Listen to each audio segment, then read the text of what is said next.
14મી ઓગસ્ટના ભારતીય જનતા પાર્ટી દ્વારા ભુજ ખાતે વિભાજન વિભીષિકા સ્મૃતિ દિવસ પ્રદર્શની કાર્યક્રમ અને મૌન રેલીનું આયોજન કરવામાં આવ્યું હતું। આજે 14મી ઓગસ્ટના ભારતીય જનતા પાર્ટી દ્વારા ભુજ ખાતે વિભાજન વિભીષિકા સ્મૃતિ દિવસ પ્રદર્શની કાર્યક્રમ અને મૌન રેલીનું આયોજન કરવામાં આવ્યું હતું। મૌન રેલી જૂના ભારતીય જનતા પાર્ટીના કાર્યાલયથી હોસ્પિટલ રોડ ખાતે આવેલ કેડીસીસી બેંક ખાતે પૂર્ણ થઈ હતી। આ કાર્યક્રમમાં કચ્છ જિલ્લા બીજેપીના પ્રમુખ દેવજીભાઈ, મણિનગરના ધારાસભ્ય અમુલભાઈ ભટ્ટ, કેશુભાઈ પટેલ, પ્રદ્યુમનસિંહ જાડેજા, પૂર્વ ધારાસભ્ય રમેશભાઈ, પંકજભાઈ અને જિલ્લાના બીજેપી કાર્યકર્તાઓ હાજર રહ્યા હતા।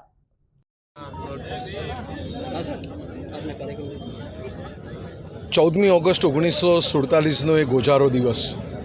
જે દિવસે પંજાબ, સિંધ અને અન્ય પાકિસ્તાનના પ્રાંતોમાંથી અનેક લોકો શબના રૂપે ભારત આવ્યા। આ વિભાજનનો દિવસ એ કાળો દિવસ છે, પરંતુ આઝાદીના 75 વર્ષ સુધી આને ભૂલાવી દેવામાં આવ્યો। દેશના યશસ્વી વડાપ્રધાન નરેન્દ્રભાઈએ 2 વર્ષ અગાઉથી આ વિભાજન વિભીષિકા દિવસ એટલા માટે આપણને યાદ કરાયો છે કે આ આઝાદી જે સંજોગોમાં જે સ્વરૂપે મળી છે અને આજના સમયમાં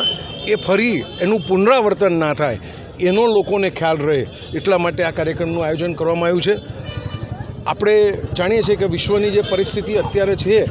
એમાં આવા કાર્યક્રમો દ્વારા દેશના લોકોને ખબર પડે કે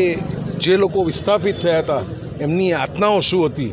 એમણે શું શું ભોગવ્યું છે અને કઈ રીતે આ દેશને આઝાદી મળી છે તેને યાદ કરવા માટે અને એ શહીદોને શ્રદ્ધાંજલિ આપવા માટે કચ્છ જિલ્લામાં આજે આ કાર્યક્રમ આયોજિત કરવામાં આવ્યો છે। મારું સદભાગ્ય છે કે મને પ્રદેશમાંથી કચ્છ આવવાનો લાવો મળ્યો છે। આજે ભારતીય જનતા પાર્ટી કચ્છ જિલ્લા દ્વારા વિભાજનની વિભીષિકા એક કાર્યક્રમ આજથી દેશના જ્યારે આઝાદી મળી ત્યારે આ દેશના જે ભાગલા પડ્યા એને કારણે જે લોકોને યાતના ભોગવવી પડી અને જે લોકોએ અથાગ પરિશ્રમ પછી એ સ્થળાંતર કરીને આવ્યા એમના પ્રત્યે સહાનુભૂતિ અને એ દુઃખદ ઘટના કઈ છે એને યાદ કરી અને એ ઘટનામાં જે શહીદો થયા હતા, જે કંઈ બલિદાનો આપ્યા એ બધાને યાદ કરીને આજે ફરી પાછા આ પ્રકારની ઘટના ન બને એટલે સમાજને સાવચેત અને જાગૃત રહે એના માટે આ પ્રકારનું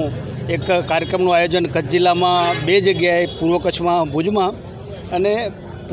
પશ્ચિમ કચ્છમાં ભુજમાં અને પૂર્વ કચ્છમાં ગાંધીધામમાં આ 2 પ્રકારના કાર્યક્રમનું આજે આયોજન થયેલું છે। એમાં પ્રદેશના વક્તા તરીકે અત્યારે મૌન રેલી થશે અને મૌન રેલી બાદ એક જાહેર કાર્યક્રમ થવાનું છે ત્યાં હોલમાં, અને એના દ્વારા જે આ કંઈ લોકો શહીદ થયા હતા, બલિદાન આપ્યા છે એને યાદ કરી અને એમને એ દુઃખદ ઘટના છે એનું સ્મરણ કરીને સમાજને સાવચેત કરવાનું કામ આ કાર્યક્રમ દ્વારા થવાનું છે। રિપોર્ટર કેતન સોની, જનાદેશ ન્યૂઝ, કચ્છ।